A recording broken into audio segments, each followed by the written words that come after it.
মানুষ বলছে high high মন্ত্রী ঘনিষ্ঠ নেতার বাণী, আমি আগে লুটে খাই, তৈরি করলাম বাড়ি, এবার করব গাড়ি, পদে থাকলে হবে এমন আরো অনেক বাড়ি। এমনটাই কান পাতলে শোনা যায় 29 কৃষ্ণপুর বিধানসভা জুড়ে।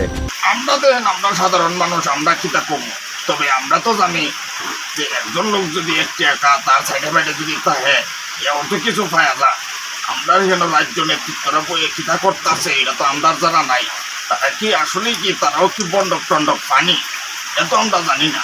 তখনই দেখেন আমরা তো আন্তাজের রূপে কথা কই, কিন্তু কৃষ্ণপুর বিধানসভার মধ্যে যা শুরু হয়েছে আমরা দলটারে শেষ করে নিছে একবারে। আমরা যারা সাধারণ লোক যারা আছি আমরা তো কোনো সুযোগ সুবিধার থেকে বঞ্চিত। এমনকি রাস্তাঘাট থেকে যদি আপনি চান আমরা এখানে আপনি আটতে পারতেন না। সারা কৃষ্ণপুরটারে জ্বালাই লেছি একটা লোক। আমরা ইহানের মন্ত্রী সাহেবদানি কিতা করে আমরা কিছু বুঝতে আসি না, নিয়োগিতানের লগে আসিনি এটা তো আমরা জানি না। মানে আপনারা একটু তদন্ত করেন। আমার যতটুকু ব্যক্তিগত মতামত, আমি মনে করি আমরা স্টেটের যারা রাজ্য কমিটির যারা নেতৃত্ব দিতেছে এরা একটু যাতে নজর দেয় এই জিনিসটির দিকে, না হলে আগামী দিন কৃষ্ণপুর বিধানসভার মধ্যে ভয়াবহ অবস্থা সৃষ্টি হইব।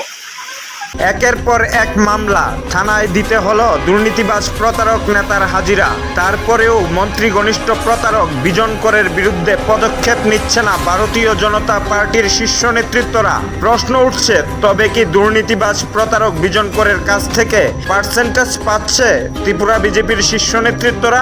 দুর্নীতিবাজ প্রতারকের বিরুদ্ধে উক্ত বিধানসভা এলাকার মানুষজন অভিযোগ তুলে কি বলছে শুনুন।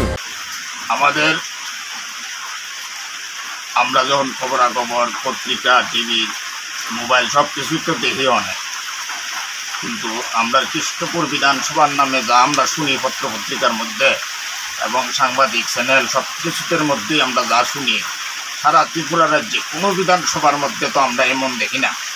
আমরা বিধানসভাটার মধ্যে কিতা শুরু হয়েছে এটা আমরা এখানে খালি একজন লোকের নাম এই লোকটাই সব কিছু যা ওয়া লাভ দেয়। এটা মানুষের তো কোনো কিছু উপকার করার ধারে কাছেও নাই। লোকটার নাম হলো আপনারা নিশ্চয়ই শুনছেন, খুবই কমন নাম বর্তমানে, মন্ত্রীর কাছের লোক, উনি হচ্ছেন বিজনকর। আমরা সাধারণ মানুষ, আমরা কিতা কম, তবে আমরা তো জানি যে একজন লোক যদি একটি একা তার সাইডে ফাইডে যদি থাকে এমন তো কিছু পাওয়া যায়। আমরা যেন রাজ্য নেতৃত্বরা বইয়ে কিতা করতেছে এটা তো আমরা জানা নাই। তারা কি আসলে কি তারাও কি বন্ডক টন্ডক পানি এটা তো আমরা জানি না। তখনই দেখেন আমরা তো আন্তাজের রূপে কথা কই, কিন্তু কৃষ্ণপুর বিধানসভার মধ্যে যা শুরু হয়েছে আমরা দলটারে শেষ করে নিছে একবারে। আমরা যারা সাধারণ লোক যারা আছি আমরা তো কোনো সুযোগ সুবিধার থেকে বঞ্চিত। এমনকি রাস্তাঘাট থেকে যদি আপনি চান আমরা এখানে আপনি আটতে পারতেন না। সারা কৃষ্ণপুরটারে জ্বালাই লেছি একটা লোক।